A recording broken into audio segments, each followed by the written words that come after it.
Howdy, it's Gabe with Old Faithful Well Service at oldfaithfulwell.com.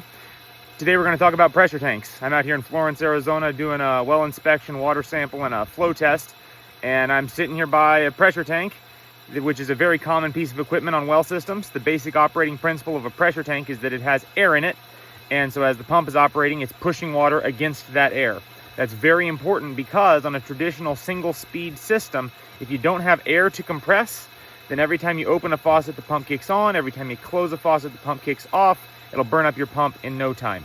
So the way a pressure tank operates is when the pump kicks on, it's pushing against that air, building pressure until it achieves the shutoff pressure, shuts off, and then now as you're using water, it's drawing down slowly for a while until it gets low enough that the pump kicks on again. And that cycle is allowing the pump to start less often, and then when it does start, to run longer, which is better for your pump, okay? So that's what a pressure tank is doing. Now, how do you check it? To check a pressure tank, the main trick is you have to drain the water pressure off first. If there's water pressure on the system, that's like standing on your tire while you're checking the air. That water's pushing against the bladder and it's going to read high.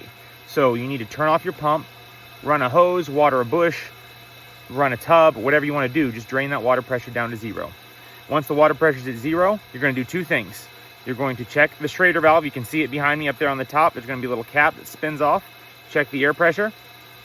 That air pressure should be 2 to 5 psi below what the pump kicks on at. So if the pump's kicking on at 40, then your tank should be at 35 to 38. If your pump's kicking on at 30, then your tank should be at 25 to 28.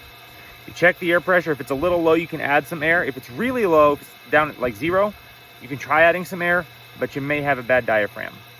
Once you've checked the air and you've got it where it needs to be, put your ear to it, make sure it doesn't sound like that Schrader valve is leaking, then put your lid back on, tighten it down tight. That's test number one. So once your air pressure is good to go, the other thing you're going to do is you're going to give the tank a gentle tip. Nothing forceful enough to snap any plumbing, just a gentle tip, because when there's no water pressure, that air pressure should have pushed all the water out of the tank and it should feel like an empty cylinder. If it feels really heavy or it's making a sloshing sound, then that diaphragm is trapping water. You don't want that. Number one, it's not going to operate properly. Number two, it may be serving as a bacteria pond. I've drilled some of these tanks and the water that comes out of some of those tanks that have had a failed diaphragm is black. You don't want that interacting with the water going into your house. So if you've got a failed diaphragm, if it's full of water, it's sloshing around, you need to replace your tank. And if you need more information on how to do that, or you're having problems getting this figured out or diagnosed, please don't hesitate to reach out. You can find me at oldfaithfulwell.com. I look forward to helping you figure out your well system, and I'll talk to you next time.